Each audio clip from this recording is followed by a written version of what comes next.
Welcome back to another episode of Procrastination Garage. My name's Matt. Yeah, the hood's up on the motorhome, but we're not working under the hood.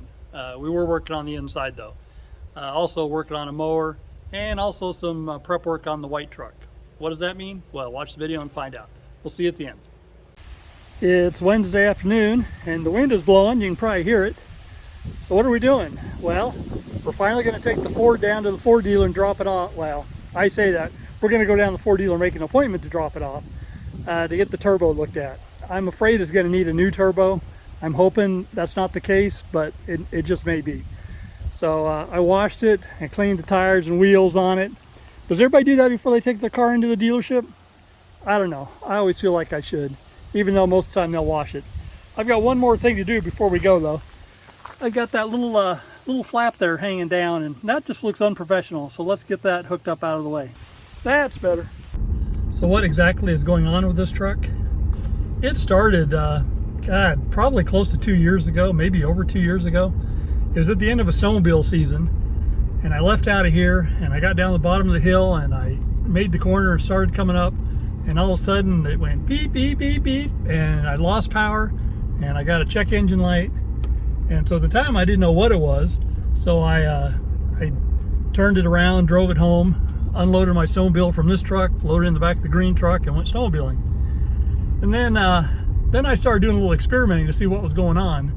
And what I determined was that when the engine was cold, or specifically the turbo was cold, that I could get it to go into an overboost condition. And what I think it is I think it's the wastegate is sticking.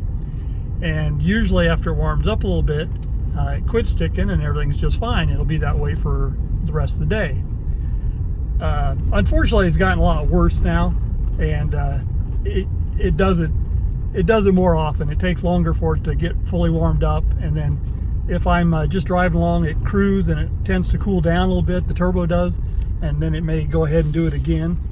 And the problem is when you're towing a load and you need to get on the gas, it goes into overboost mode, and the other part of this is it cuts your speed to 35 miles an hour. So, you know, if you're running 60 miles an hour and all of a sudden you're cut to 35, that's a dangerous situation. So I've been limping along with this, and the main reason is because I just know this is going to be an ungodly expensive repair bill. And yeah, we can afford it, but God, I hate spending that kind of money. So I've been just dragging my feet on it, but it's just reached the point where it really needs to be fixed because I want full boost back. And snowmobile season is coming. So I don't know if I can get it in there in the next couple days or not, but at least get on the books to get an appointment. While it's in the shop, I'm going to have them go ahead and recalibrate the computer for the tires that are on it. Because the tires that are on are much bigger than the stock ones, and the speedometer is off by about 5 miles an hour, up over 70 miles an hour. So it'd be nice to get that corrected. In all the research I've done online, checking the codes and everything, there are some malfunctions that are fairly easy to fix and not ungodly expensive, things I could do myself. And I was pretty excited because I thought, oh, I can take care of that. About a $150 part. Looks like it's easy enough to get to. But that wasn't my code. And the more I read about the codes I'm getting, the more it looks to me like it may be a turbo replacement. And I'm not saying I can't do it, but I am saying I don't want to do it. And since I can afford it, maybe, then I'm going to go ahead and let somebody else work on it. You know, it's too bad. I love this truck. It's a 2016. It's only got 70 some odd thousand miles on it. It's had a pretty easy life, but you know what? Sometimes shit just goes wrong, and I guess that's what's going on here. So anyway, we'll see. What's kind of funny is that it's not acting up at all as I'm taking it down to the dealer right now. I guess it was just wishful thinking that I could get it dropped off today. You never know. My appointment is for the 21st. Today is like the 8th or the 9th or something like that.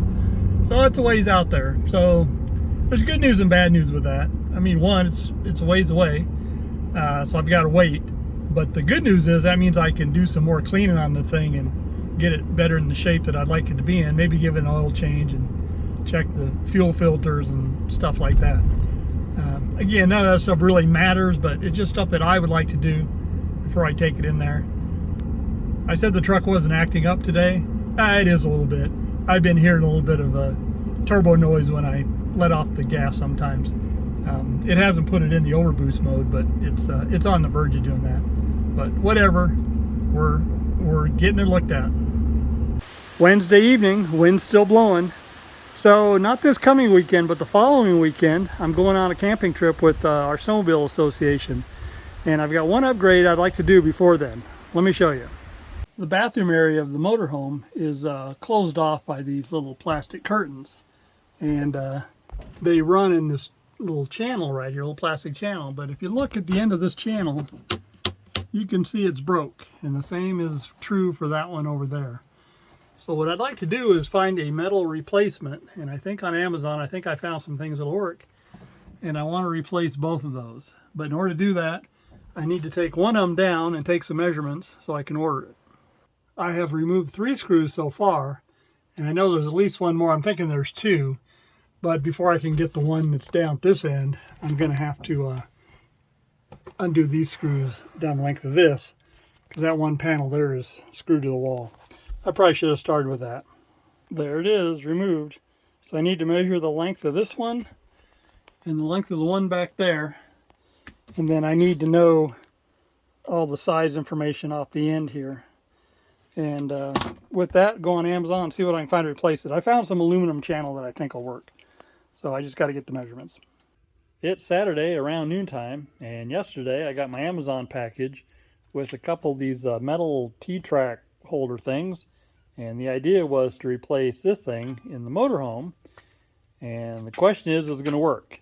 The gap here is only 1/4 inch on the old one, and I think it's 3/8 of an inch on that one, and that's pretty wide. It might be a little too wide. So the question is going to be, is it going to work? And if it's not going to work, can we either modify the gap or can we modify the things that ride in there to better fill this? So let's go try one of these and see what it does.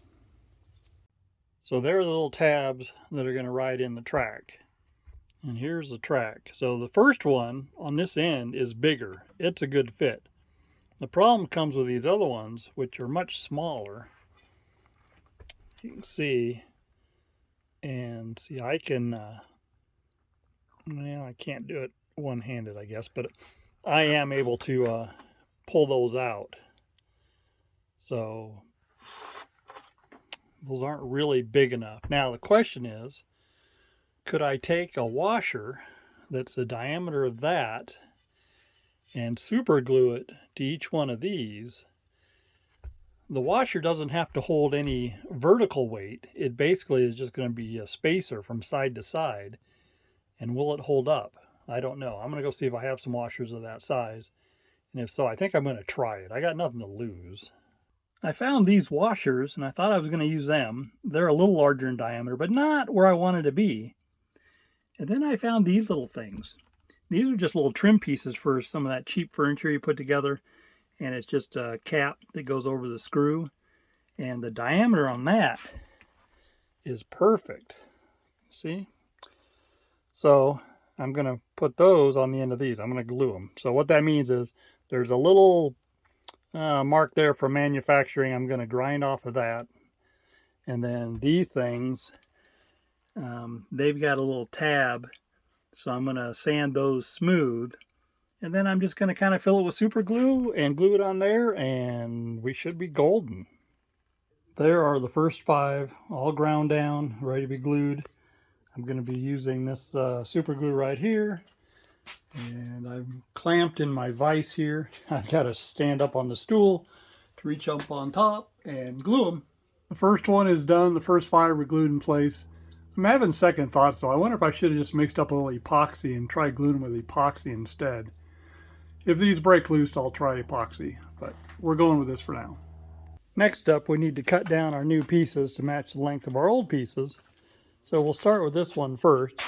So we need to cut about 6 inches off the end of it. That area there is supposed to be kind of my metal working area. And you see I've got a metal chop saw there, and it's just a disaster area. So let's clean that off before we do any cutting. One thing that's been sitting up on this counter forever are these 2 birdhouses, very rustic. These were made by my stepdad. Couldn't tell you when they were up at the cabin. They had basically fallen out of the trees. And so I brought them home and thought I would repair them and save them and take them back up there. Just, it's a piece of history. And of course I've done nothing with them for several years. They've been sitting out here for several years. So we're going to fix them right now. This one just needs the bottom piece put back in place, but both of them need, there's a piece across here that came up and they were nailed from up above. You can kind of see what's left of that one there. So let's go ahead and put new boards on those so we can get them back to the cabin and get them hung up somewhere. In my pile of scraps, I found this old fence board that's weathered, so we'll go ahead and use that to keep the look.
What do you think?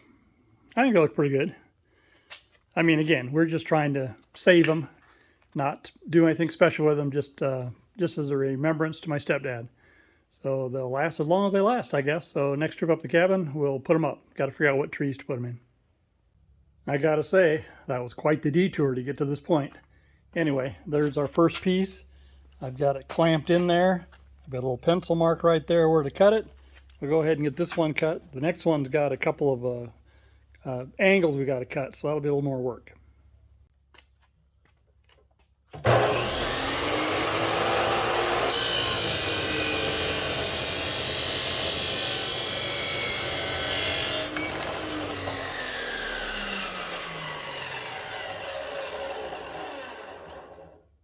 Both pieces are cut to fit.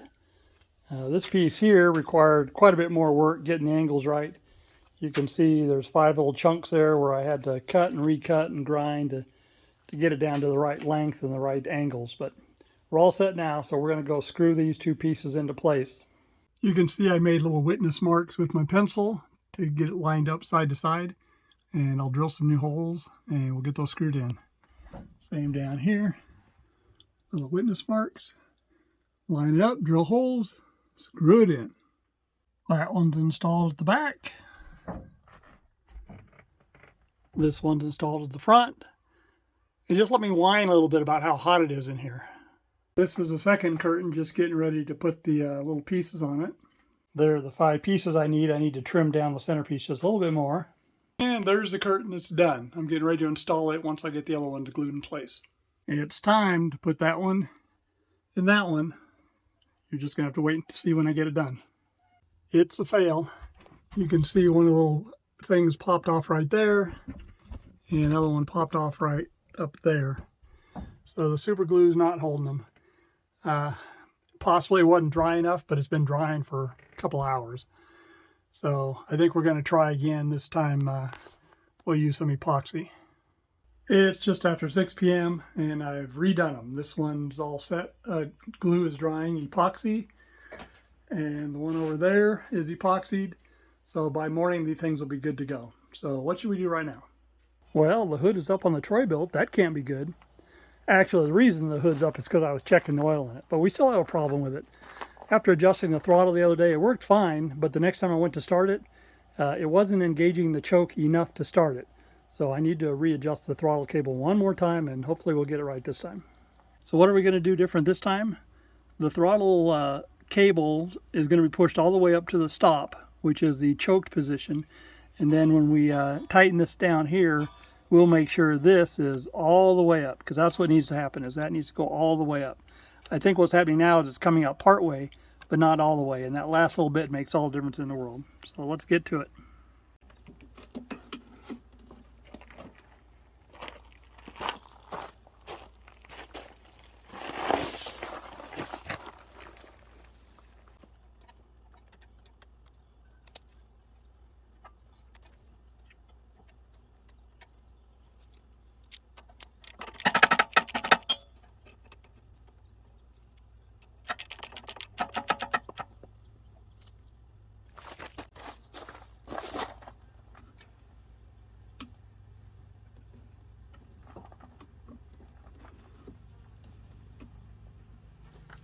That certainly seems better. All right, it hasn't been running, well, since yesterday. So let's go ahead and see if it'll fire up okay. And then let's take it down and mow a little grass with it and make sure that it's not over choked when I turn the choke off.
It's a new day, Sunday around noontime, and these have been drying since yesterday evening. So we're going to assume they're ready to go. And this was using the epoxy, and they seem to be holding pretty good. So we're going to go ahead and get this one installed. Now that one over there, I kind of ran into a problem. While I was trying to install it, I was hot and sweaty, and God, every time I touched it, I got a greasy dirt spot on it. And I'm not sure I'm going to be able to clean it, but I think maybe we'll try that before I put that one back in. But we're going to try and put this one in without getting it all dirty, greasy. So let's see if we can do that. The good news is we've got the back one in, and it works about like it should. And I managed to do it without getting it all dirty and everything, using gloves on my hands and then just being careful of keeping the screwdriver away from it. Things are not sliding real easily across here, but I think in time that'll improve. I mean, they do move. You just kind of got to help them a little bit, but again, they've got some extra glue up there that needs to wear off, and then just everything needs to mate with each other. So I think that'll take some time. Just got to be gentle with it.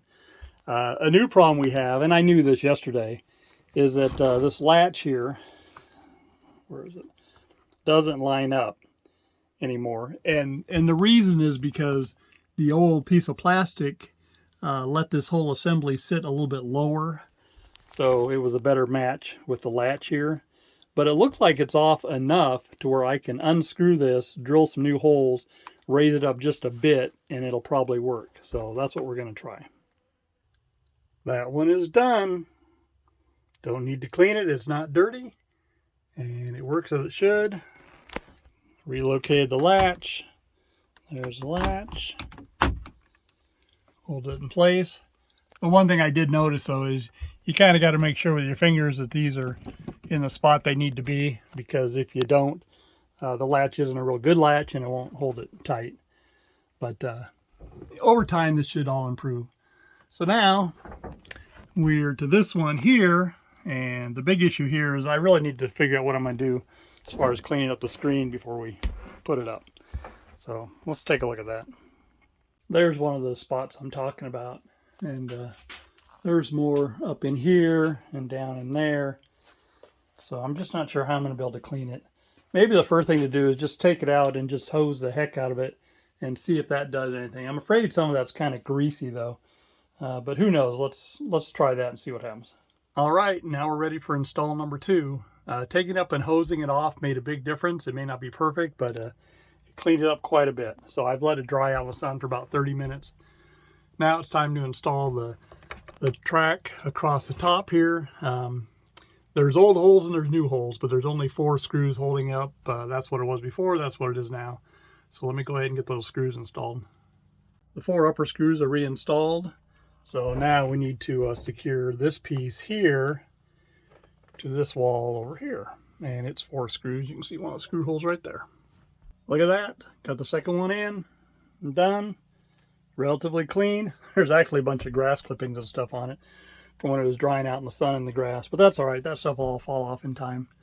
So the next thing we need to do is I've got this step here that goes on the outside, because the first step up is pretty big. Last trip out, it broke. That piece needs to get glued back to there. And then I think right now, it's just screwed together. I think I'm going to add some glue to it, so it's glued and screwed. And if I'm really motivated, I'll get a coat of paint, but wouldn't count on that. Here's a better look at the step stool and the broken piece. You can see where it broke. It was being held right through here, but there was a lot of area here that had broken away long ago, and that's the matching area here.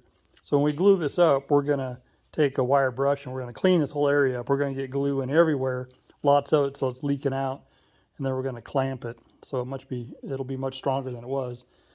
And then it looks like I'm using Carpenter's wood glue. I've actually put Tight Bond 2 in there, so that is an outdoor glue. So that'll work a lot better for longevity. Not that the thing spends much time out in the rain, but you never know if I'm camping and it rains or something. So let's get this project going.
We'll let that dry a couple hours before we put it all back together. And then when I put it back together, I'm going to go ahead and glue it here. And then I'll remove that one down there and I'll glue it as well. That'll add some more strength, because right now there's a little bit of side-to-side play, because all it's holding in are 4 3-inch deck screws. And I just slapped this together, so it's nothing fancy. And if you don't know, this wood is a bunch of leftover fence boards from a project where I took down a bunch of fencing for a woman one time. And I just use the lumber for whatever. And, you know, anything that doesn't need to be pretty, I use fence boards. Since we need to kill some time, let's move the ATV out and move the lawnmower in. We've got some blade sharpening we should probably do.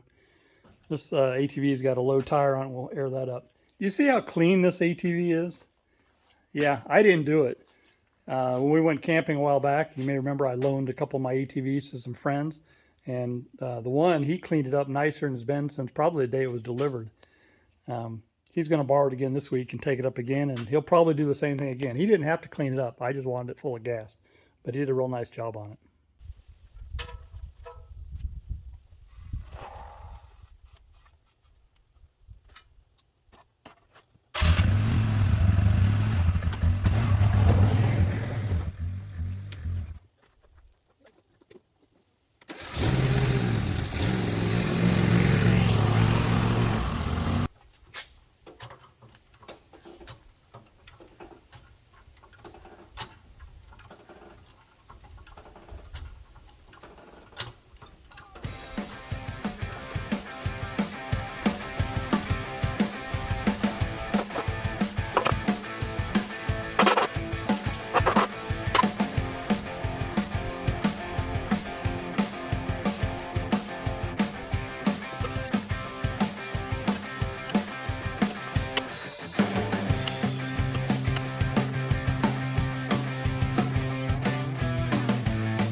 Yeah, look at those blades. They've seen better days. A little work with the grinder, they'll be as good as new. Stand by. See what a little grinding action will do for you? That and a fresh coat of paint. Those things look brand new, don't they? Yeah, man, I am an expert at sharpening blades. Yep, I'm an expert. Well, let's get these blades put on there and see how it cuts.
That ought to cut better and smoother. So I think the last thing we'll do, we'll pull the thing out of the shop And we'll go ahead and blow out all the grass clippings and stuff that are in here. Oh, and we'll put the hood back on too.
Here it is Monday evening, and of course we're not done with the video, and in fact we're not done with this project.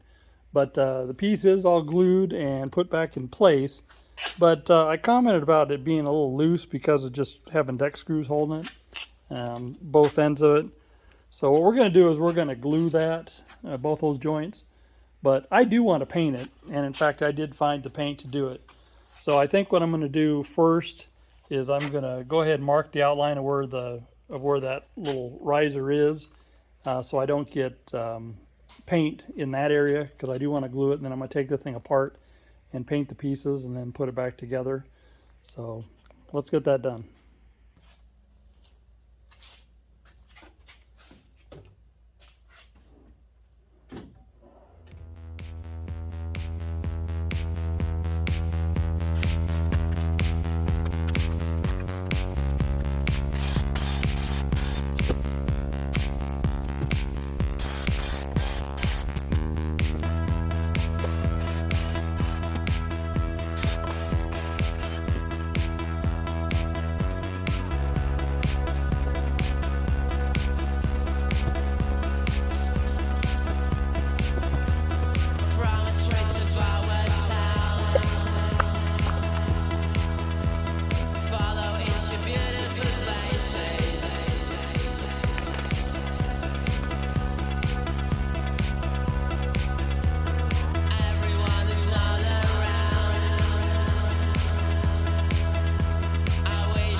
It's about 11 o'clock on Monday night, and we've got one coat of paint on it, and we're calling it done. Aren't we, Bear? I am going to put one more coat of paint on in the morning, but I want to get this video wrapped up, so that's it. That's a wrap on this week's Procrastination Garage. Hope you guys enjoyed the video. Remember, the #1 goal of Procrastination Garage is to keep me motivated, to keep me working out in the shop, out in the yard, under the hood, up in the mountains playing, doesn't matter, just so I'm not sitting around watching YouTube and TikTok videos all day. I got to tell you guys, it's been about 100 degrees here today, and it's supposed to be up around 106 tomorrow. It is hot, especially working in the shop. I'm just sweating like you wouldn't believe, but hey, that's life. Central Washington at its finest. I hope you guys will check back next week. I hope you guys tell me down in the comments what you're working on or what you're procrastinating about. Remember, this is Procrastination Garage. My name's Matt, and we'll see you then.